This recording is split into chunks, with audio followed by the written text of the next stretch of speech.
other question is the reference list of body parts and lower emotions. And Hmm. the last one on the list is palms and Hmm. desire. Hmm. And is that the whole range of desire? Yeah, Or is there a yeah. particular kind of Mm, desire? no, just because it's not so much like like in our mind there is Is it like attachment the or pieces wanting? of information or whatever, but it just basically stimulates the desire for something. And so different people, because of different background, different conditioning, everything, the desire is going to manifest as something different. And so, one of the things that we're going to be covering in that class, like the advanced version of the body mapping, I say advanced, it's just like more information. It's not like it's more technical. It's just it starts to get more specific to certain things. But part of the thing that you do is basically when we're looking at the mind, I mean, we might as well just talk some of this out right now. Like, so basically, when you're looking at the mind, it's a manifestation of how, like, we talk about the three brains as being like active clairvoyance or functional clairvoyance, right? And then I go back to the thing where you talk about, like, okay, I have this situation with this person and I'm going to say this and I'm going to say that and I'm going to do this and I'm going to do that, and they're not going to know what to say, or they're going to say I'm sorry, and then they're going to realize that they hurt my feelings, and and then you go and talk to them and none of that happens, right? So basically, what you're dealing with there is you're dealing with form in essence, right? Form in essence. And so the essence is more of the right side of the brain, the intuitive part of the mind. That's the part of the mind that has more to do with, like, the function in the moment. Like, what do I do? How do I do this? How do I react? I didn't plan for this. I see these things playing out. This is the most efficient way to handle it. And then after you handle that, then you kind of come back and you sit back into your normal everyday life, and you kind of go back into this condensation phase where then you go, okay, so this is what I think, this is my opinion, this is how I learn from my past experience, this is how I either handle it again in the future. You're kind of processing what happened. So you're basically going from movement to a state. Like, the state is your logical mind, your everyday mind, the things you know, the things from your past, the things you've studied, the things you've learned. And then the function is the application of that, right? Taking in all the information and then going out and doing things. And so when when we break it down, really, when you talk about, how we talked about, there's four aspects of the blood. Whenever we talk about it, I'd be really super vague, right? Mhm. And it's just because we hadn't had enough. I wanted it out there, but we hadn't had enough of a foundation for it to make any sort of kind of sense. But I wanted you guys to start having experiences with it. But basically, they talk about it is there's the the pranic aspect, the magnetic aspect, the electric aspect, and then mental reflective. And in that, when those combinations are, like, well regulated,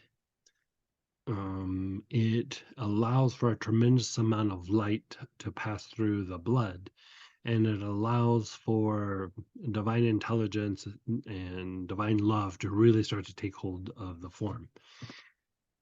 The like the negative side of those, like the things that make it not work, is you break it down into four things: what you want, what you need, what you desire, and what you think you deserve. And all of those get stimulated through our negative experiences. And so usually somebody has one that really sticks out more because of a past trauma, or the way we grew up in a family, or something in the workplace. And so the desire component, it's a mechanism, but it doesn't have like the content. Like it's just like this certain kind of stimulation. And so it really dictates how the logical mind like works and is attached to things or detached from things. It I mean, they all have this role. And depending on a person's personal journey or their story, the desire is going to be different from person to person, you know. Um, so you take somebody who grew up and maybe had just one or two bad things happen, their desire might be very different. But if there was a whole bunch, the desire could just be in a completely different direction. Um, and so the more you look at those components, they directly dictate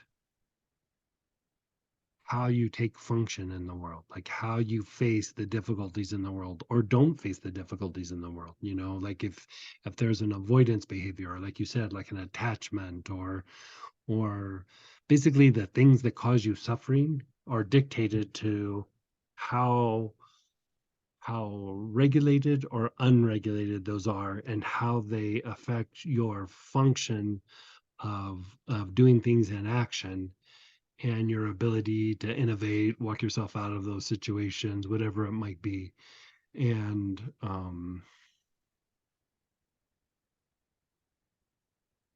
it it it really isn't super hard to unwind. It's just we've been working on it for a while. The thing that's the most difficult, it's not how people think of psychology. Like that is the biggest stumbling block. It's almost like looking at a computer and you go, okay, what operating system do we have? And how can we make this operating system work better?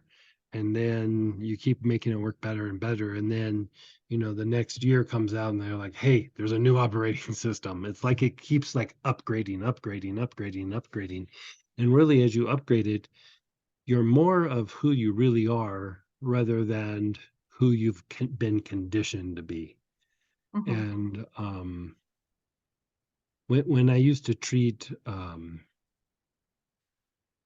mean, this was my bread and butter when I was treating addiction, because like I would start going down this road, and I found it very kind of ironic because there was a couple of times, I don't remember what substance I was treating with this particular person, but I started talking about this concept. And he goes, yeah, yeah, yeah, yeah. I know. He goes, when I sit and think, he goes, I can always boil it down. I thought this was super insightful. He goes, it's what I want, what I need, what I desire, or what I think I deserve. He goes, I can always boil down whatever my trigger is to use, always boils down to one of those four things. And I was like, who taught you that? And he goes, I don't know, it just makes sense. I was like, yeah, that's pretty insightful. Like, I was really shocked that he came to that. And he goes, yeah, me and a couple of my friends, and it was like NA or something, or AA. I think they were NA. But he goes, yeah, we sit around and talk about this stuff all the time. And they're looking at it from the place that the things that make a negative behavior continue in the face of escalating consequences, that's an addiction. Is you have negative consequences that makes anybody change their behavior except an addict, right? And addict will just double down. And so he goes, yeah, we sit around and we talk about it. And I would do healings on them, and it was a way to break them out of being triggered to use the substance again. But really, when you looked at it, it was just breaking them out of their old conditioning, because a lot of addiction is just not having the skill set to manage old pains, conditioning and pains. And so, it's not that different than what we do. It's just they have the substance thrown in there that's like an extra piece. But if you think about like when you do things with your hands and stuff, like how you would manifest a desire would be you would, go grab it, go do it, go point to it, like whatever it is, uh, your hands are like a, grasping. yeah, you're a manifestation of the thing that's in your head. I mean, it's tied to motor activity, which is voluntary nervous system activity. And so it's a direct manifestation of what that is. And so um yeah, Interesting. it can be anything, it could even be like the desire for avoidance, even things that are in other parts of the body map, like the desire for, desire. I mean, Something there's to come good, along and give me an excuse not to do what I know I should be doing. right, exactly. I mean, and there can be the desire to like spiritually grow and evolve. I mean, that's a very good one. But then at some point, like you go, okay, but how much is that making me maybe behave in a way that avoids other things that I don't want to do or something? And so, that's a very minor one, but it's like it's always good just to have that checked so that you're doing what kind of needs to be done rather than just responding. It's like if you're doing something, you're doing it because you're choosing it, not because you're trying to get away from something, I guess is what I'm saying. Right. I would say my early versions of doing a Choosing. spiritual practice was more of trying to get away from my life or who I was, because I was kind of started in my